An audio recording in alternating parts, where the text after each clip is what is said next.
이사야 6장 8절에서 13절 말씀을 통해서 남아있는 거룩한 씨라는 제목으로 함께 말씀을 나누고자 합니다.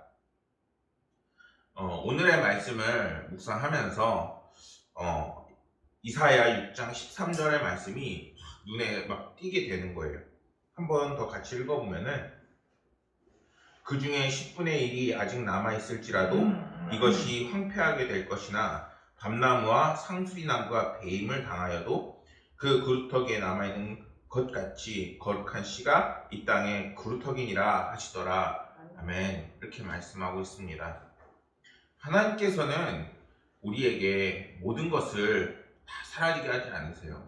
하나님께서는 언제나 우리에게 거룩한 씨를 남겨두시고 그것을 통해서 하나님의 놀라운 역사를 포기하지 않으시고 일어나가심을 오늘 말씀에서 분명하게 말씀하고 있습니다.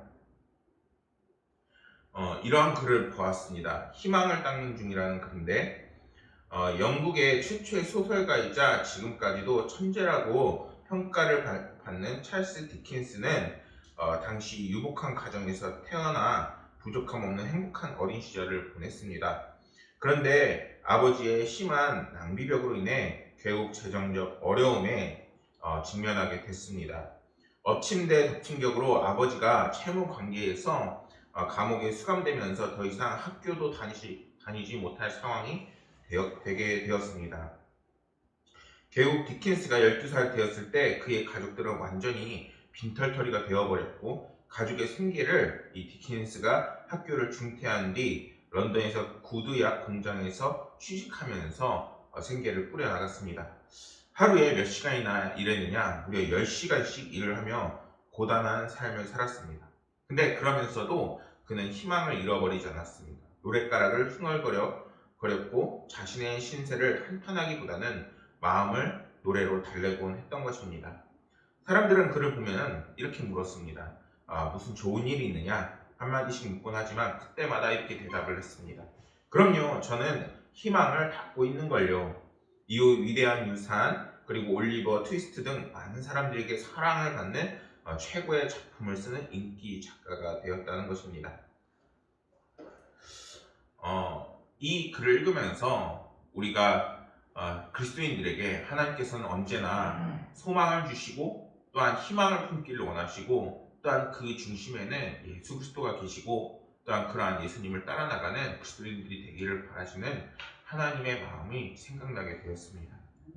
여러분들은 이제 삶을 진행하고 계시는 가운데 특히 오늘날과 같이 경제적으로는 어렵고 코로나는 이제 설 명절이 끝나면서 폭증하고 있잖아요.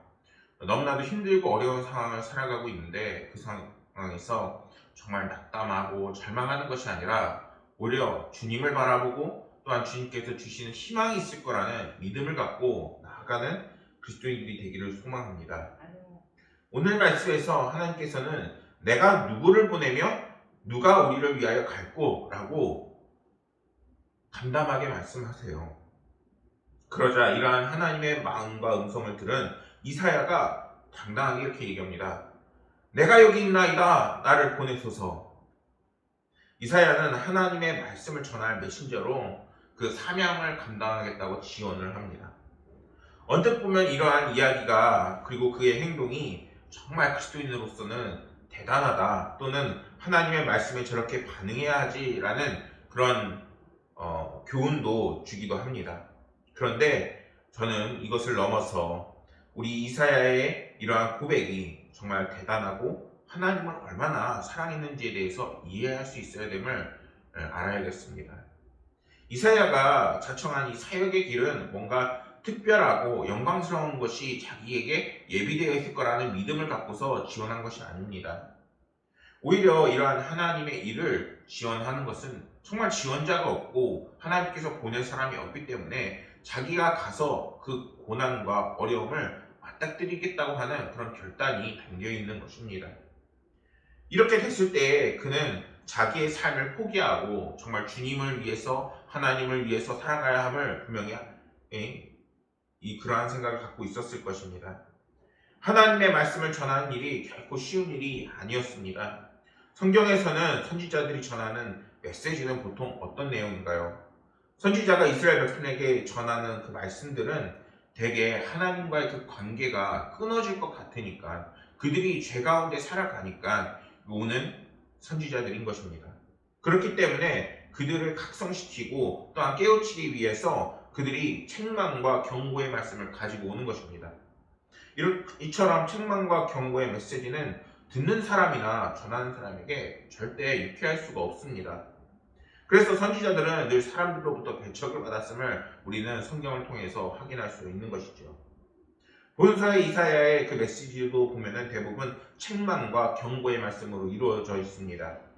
이러한 말씀을 전하는 이사야는 하나님의 말씀을 결국에는 충성스럽게 전하다가 악독한 왕 므낫세의 왕에 의해서 죽임을 당하는 순교를 하게 됩니다.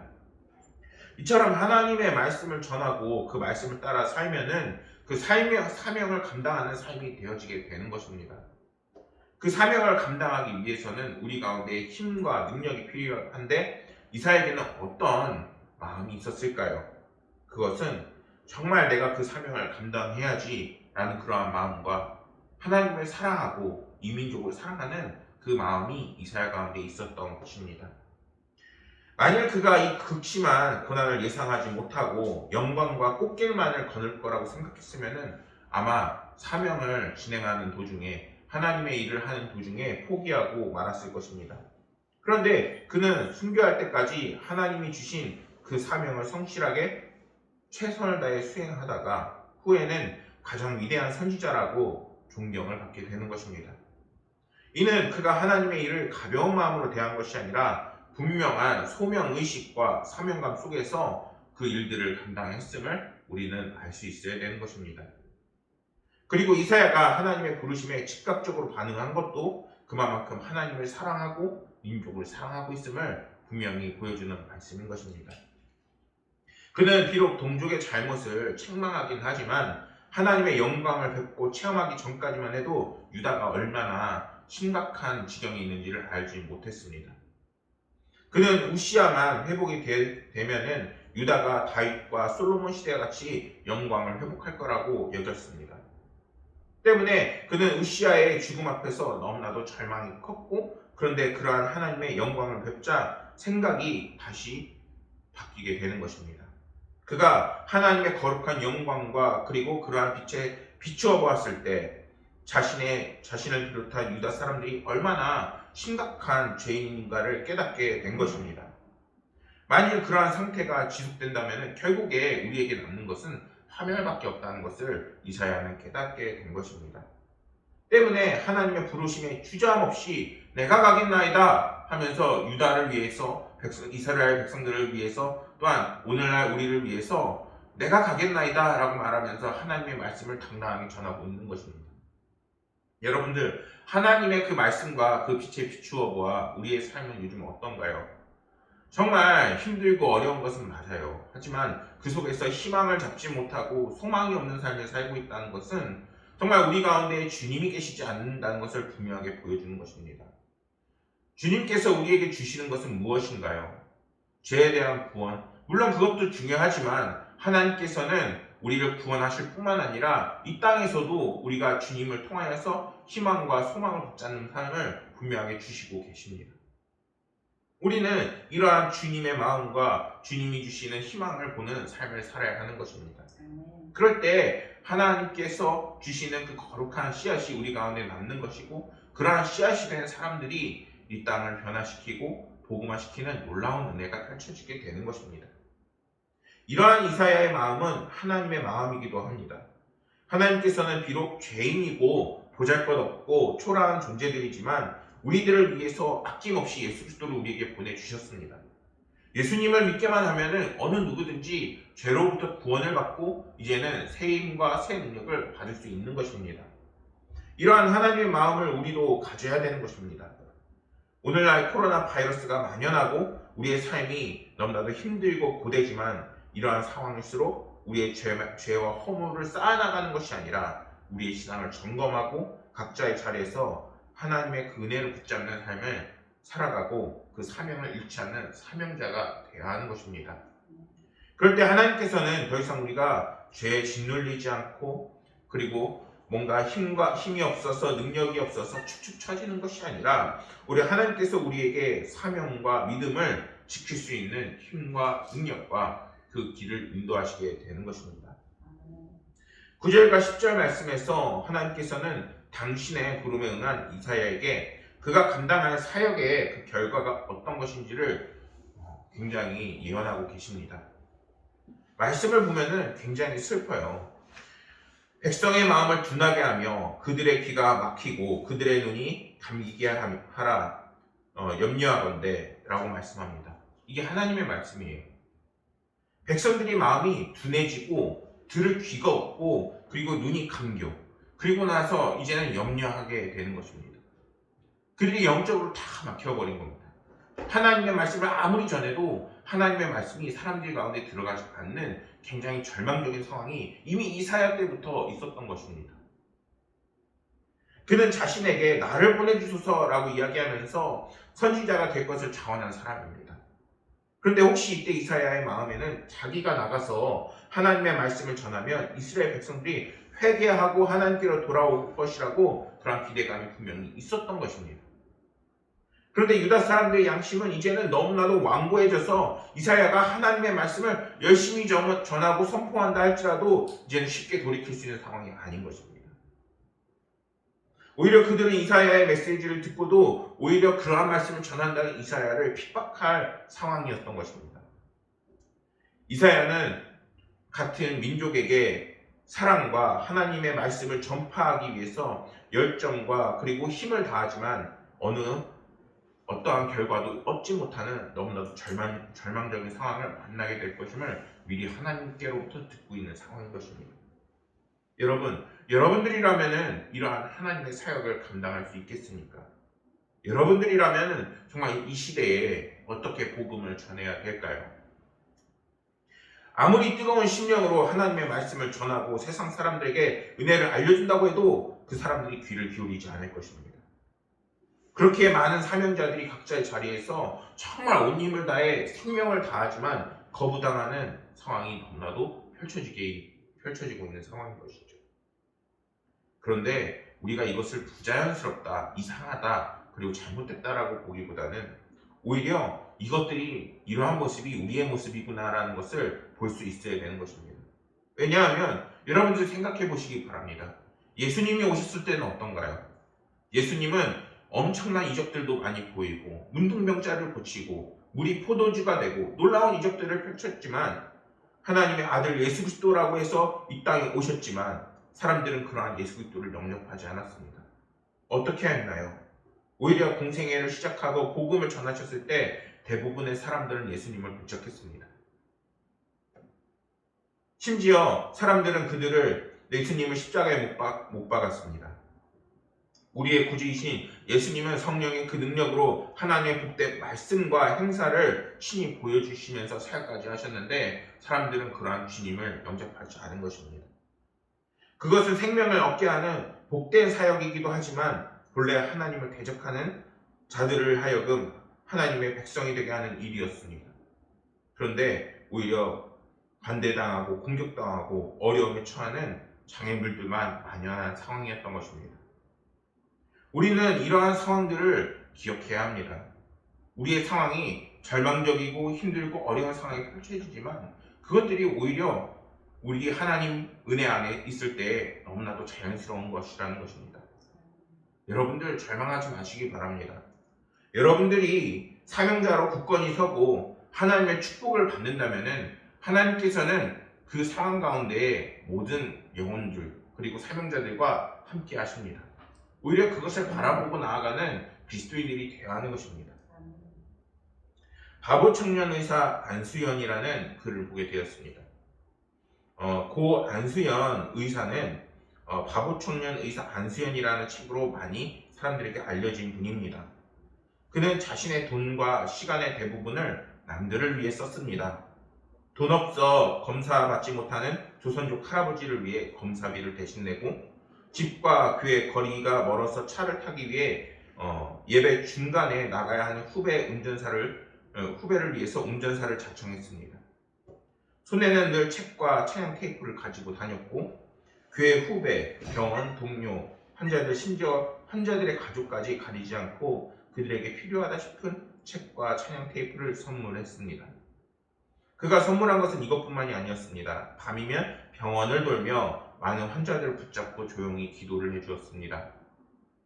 소망이 없다고 생각하면서 시리에 빠진 암 환자들을 찾아가 말동무가 되어 주었습니다. 2003년 군의관으로 입대한 후에 병사들의 친구로 지냈습니다. 영창을 방문해 일일이 책을 선물하고 군의관 신분에 유격 훈련을 하지 않아도 됐지만 병사들과 함께 행군을 하며 그들과 어울렸습니다. 하지만 그렇다고 그의 인생이 정말 뭔가 힘들거나 어렵다기보다는 하나님의 은혜 안에서 진행이 됐습니다. 그러한 그가 내과 전문 군의관으로 근무 중 30대 초반 나이에 유행성 출혈열로 인생을 마감하게 됐습니다. 갑작스런 죽음이었기에 모든 사람들을 충격에 빠뜨렸습니다. 그리고 이때 몇 명이나 그의 빈소를 찾았느냐? 무려 4,000명이라는 사람이 그의 빈소를 찾았습니다. 그가 소천한 후 10년이 지났지만 그를 그리워하면서 많은 사람들이 그의 책을 사서 보는 사람들이 많아지고 있습니다. 여러분들, 하나님께서는 우리에게 정말 힘들고 어려운 상황이 펼쳐지고 그 사명을 감당할 때 오히려 우리에게 기쁨보다는 어려움이 찾아올 수도 있습니다. 하지만 하나님께서는 우리를 씨앗 삼아서 더 많은 사람들에게 희망과 소망의 그 빛을 밝히시는 분이심을 잊지 마시기 바랍니다. 우리 역시 그러한 사명을 감당하는 귀한 구루터기 같은 사람이 되어야 되겠습니다. 13절 말씀을 보면은 이렇게 말씀합니다. 그 중에 10분의 1이 남아있을지라도 이것도 황폐하게 될 것이나 밤나무와 상수리나무가 배임을 당하여도 그 구루터기는 남아있을 것 같이 하나님께서는 거룩한 씨가 남아있을 거라고 분명하게 말씀합니다. 이 거룩한 씨에 해당하는 원어는 제라흐 코데시라는 발음을 가지고 있습니다. 거룩한 자손이라는 이 의미로 번역할 수 있는 이 말은 이러한 말씀을 통해서 이새의 줄기에서 돋아날 싹이 이 거룩한 씨가 됨을 예언하고 있는 것입니다. 만약에 오늘날로 예를 들어보면 어떨까요? 이제는 그리스도의 백성들이 예수 그리스도를 통하여서 거룩한 씨앗이 되고 각자의 삶의 자리에서 하나님의 놀라운 은혜와 선한 영향력을 끼치는 은혜를 펼쳐지게 된다는 것입니다. 그러한 씨앗이 과연 누구냐는 것입니다. 그 씨앗은 바로 너무나도 연약하고 부족하지만 바로 우리부터 하나님께서 은혜를 펼쳐지는 하나님의 도구로 쓰임을 받게 될 것이라는 것입니다. 그리고 그것을 쓰임받기 위해서 하나님은 우리의 삶을 분명하게 돌보실 것이라는 것입니다. 장차 유다에는 심판이 임할 것이고 그 중에 10분의 1만이 남는다는 하나님의 이러한 절망적인 말씀을 오히려 주고 계십니다. 그리고 그 10분의 1조차도 삼킴을 당하는 안타까운 일이 그들에게 펼쳐지게 될 것입니다. 이 예언은 BC 586년 예루살렘이 바벨론에 침략당하면서 그 말씀이 성취가 되게 되어집니다. 그런데 중요한 것은 본절에서 하나님은 10분의 1은 밤나무, 상수리나무와 같이 배임을 당하여도 그 구루터기가 남을 것이라고 말씀하셨습니다. 이는 유다가 망했을 때 바벨론의 포로로 끌려간 소수의 남은 자들이 이제는 다시 회복될 것이라는 하나님의 약속의 말씀인 것입니다. 그렇다면 오늘날 우리에게는 어떤 말씀인가요? 코로나로 너무나도 힘들지만 정말 하나님을 믿지 않고 떠나가는 그리스도인들이 그렇게 많지만 남아있는 그리스도의 사람들을 통하여서 하나님께서는 다시 한번 회복을 시키시고 그리고 말씀이 전파되게 하시고 또한 이 땅에 희망과 소망이 펼쳐지게 하신다는 분명한 하나님의 약속의 말씀인 것입니다. 사랑하는 여러분, 이 말씀을 붙잡고 살아가길 소망합니다. 결국 유다는 하나님의 심판 가운데 하나님께서 남기신 소수의 사람들만이 이제는 구원을 받게 됩니다. 그러나 우리는 그 작은 구원을 통하여서 오늘날에 예수 그리스도를 만나고 예수님께서 이 땅에 오셔서 우리를 구원하는 놀라운 은혜를 맛보고 있는 상황인 것입니다. 사랑하는 여러분, 우리가 이러한 하나님의 놀라운 작은 씨앗으로부터 시작되는 그 구원을 이제는 우리부터 받는 그 귀한 그리스도인들이 되기를 소망합니다. 우리는 미약하고 연약하지만 하나님께서는 이 땅을 회복시키시고 하나님께서 놀라운 은혜를 베푸실 것입니다. 함께 찬양을 하기 원합니다. 약한 나로 강하게 함께 찬양하겠습니다. 약한 나로 강하게 가난한 날 구하게 눈먼 날 볼 수 있게 주네 행하시네. 하나님께서 여러분들의 삶을 반드시 돌보시고 함께 하실 것입니다. 그럴 때 주님 내가 여기 있나이다 라고 하는 하나님의 음성을 분명히 듣는 귀한 그리스도인들이 되기를 소망합니다. 하나님께서는 반드시 남아있는 거룩한 씨앗으로 우리를 회복시키시고 함께 하실 것을 믿으며 그러한 중심에 주님이 계시고 여러분들이 그 열매가 되기를 간절히 소망하겠습니다. 기도하겠습니다. 아버지 하나님께서 오늘 우리에게 남아있는 거룩한 씨앗이라 말씀하시며 또한 우리가 그 씨앗임을 잊지 않도록 하는 말씀을 들었습니다. 아버지 하나님이시여 우리를 통하여서 하나님 놀라운 역사를 이뤄가시고 하나님께서 우리의 약한 모습과 연약함을 주님께서 보듬어 주시고 함께하여 주옵소서. 아버지 하나님께서 오늘날 우리 가운데 크신 역사 이루시고 또한 하실 것을 믿습니다.